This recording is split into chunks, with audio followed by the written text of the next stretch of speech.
Hi, this is Facebook and Google Traveling Guide David. I am here with another war story section from my life in the penitentiary. It's kind of a good story, but kind of think of my life as the movie Shawshank Redemption. Only 10 times worse. This story here is about a guy named Wino Joe, good solid convict. His one goal, which was any convict's goal at that time, was to escape and beat the man. Escape and beat him. And that was the main goal for any long timer. You know, it was escape. So Wino Joe was a character beyond belief, man. He stayed drunk. He had the homebrew going, man. He smoked him some weed. Whatever he did, you know, take his psychotropic drugs and just live the best he could in the penitentiary. So one day we're all down in the handball court in the corner, and it's just over the wall. There's no wind blowing, smoke blowing up. Grandma walks out. She's like, "You boys are down there smoking that weed again." She got smelled all the way in here. She said, "You made me turn my fan on. Stop for a little while. Go get your pizza." That's what it was. We were down there. She's up there. She was a sharpshooter though. Well, if you was playing handball, man, it didn't matter if you was in the valley, in the middle of a valley, man. If you had an ace run or whatever you was doing, man. When she shot that gun, you hit the ground. Or the second one's gonna be in you. So one warning shot. That's it.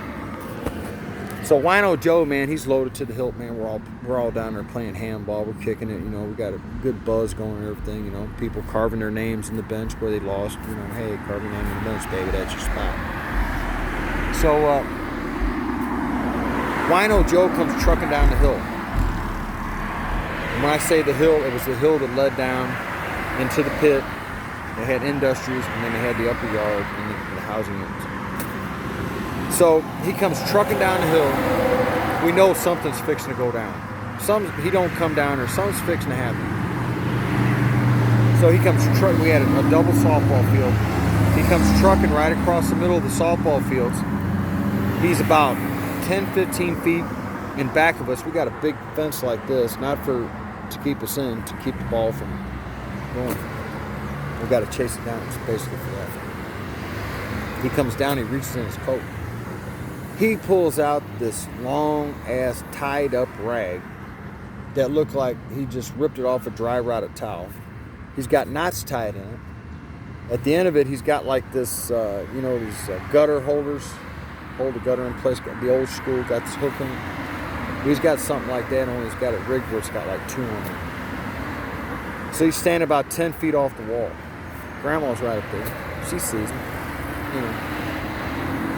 So, after he's pulled this out of his coat, man, he's drunk, high, whatever. And he takes this thing and he spins it up in the air. And he's like, whoosh, and he lets go of it. And now, when we're watching, we're not giving game. You know what I'm saying? We're not giving game. So we're like this. We're all sitting on the bench, drinking soda, getting high. We're like, "The fuck's he doing, man? He's trying to escape." And that's what went down the bench. So everybody's looking at the pit. They're not, he's entertaining to watch, but no one wants to, give game, blow his shit up. Whatever the case might be. One for all for all. So that's according to the convict code. And so he gets mad after about the third try. He throws the rope on the ground, stomps up the hill, and Grandma just comes out laughing her ass off. She is just laughing so hard. She said, "My God, I would have hated to have to shoot him. I love him so much." And it's just true. So everybody wakes up one morning.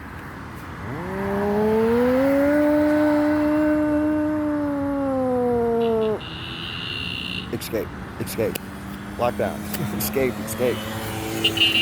In the middle of the night, Wino Joe climbs out. Somehow he sets something up. He climbs out to the lowest part of the wall, jumps over, gone. On the way, he breaks his foot. So he's limping. Now, remember I said this. And they had a currency inside the walls. It was called a Missouri State Penitentiary Yard Book. They had $5 yard books, $10 yard books, $20 yard books, and you could buy them from the canteen. And then On the weekend, they opened up this small snack shack while you're working out and everything, about pizzas, cinnamon rolls, whatever you want. The word goes out. Wino Joe got out. Yeah, yeah. Slow rumble goes across the Pentateuch. He finally made it. Yeah, you know, everybody tries, but he was the exception. He was the one that was the least likely to escape, and did it. And walked away. Limping, of course. So, I guess he, you know, Wino Joe, man, he's got to have something to drink. You know what I mean? He's got to have something to drink. So he makes his way down some railroad tracks to an old convenience store. And he walks in there. You know, I got this straight from the bull's mouth. And he walks into the convenience store, whips out a yard book, and says, "Hey, man, I want to buy a beer." You know, he hands her the money. She says, "Okay, just wait outside for me. I'll have it for you in a minute."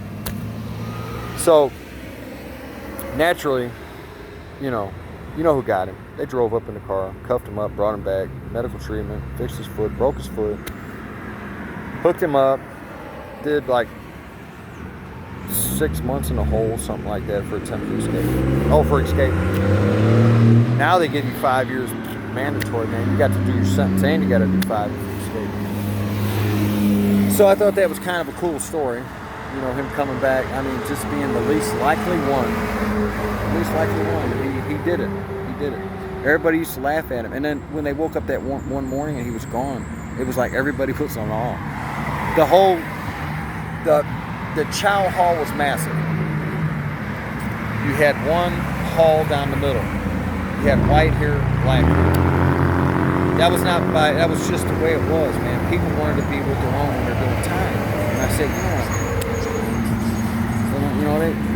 and the only thing that ever brought down the barrier in the joint between the white and the black was the deals. No more ethics in the dope game. So there was always that little meeting, like, "Oh yeah, we're buddy. Okay, fuck you, fucking European, blonde-haired, blue-eyed devil."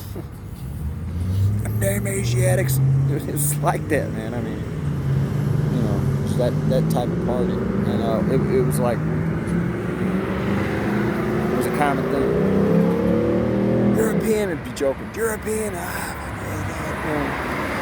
no N-words, no H-words, no white boy words, because if someone called me a white boy on site right there, you don't call me a white boy. And that was my automatic fight. White boy, what? Let's go. But yeah, that's another great story, I think, about a guy who finally made it out and got back in. It's fucking awesome. I mean, the chow hall. It was the first time that the barriers had dropped, and people were just hollering at each other across the chow hall. "Yo, babe. Yeah, what's up, man?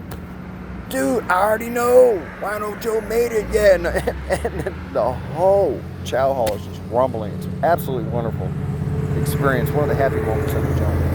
And there really wasn't a bunch of those. So, I thought I'd share that with you. I got a few more to tell you. But, I'm here, waiting for a response from Eli. So I can get my bus ticket and go out to my mom's. I already talked to her. She said everything's good. She's getting her truck inspected. At least it's clean. So this is Facebook, Google, Traveling Guide Dave. I'm taking it easy today. I'm not really going to be making it around anywhere, but anything that I see along my travels, I get in there and I put the info out there. So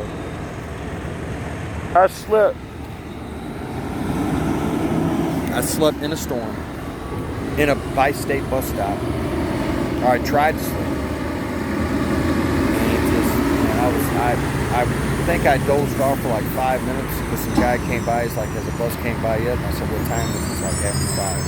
So yeah, rain was coming down, lightning was coming down. Anyway, I gotta go, man. I'll see you guys later. Bye.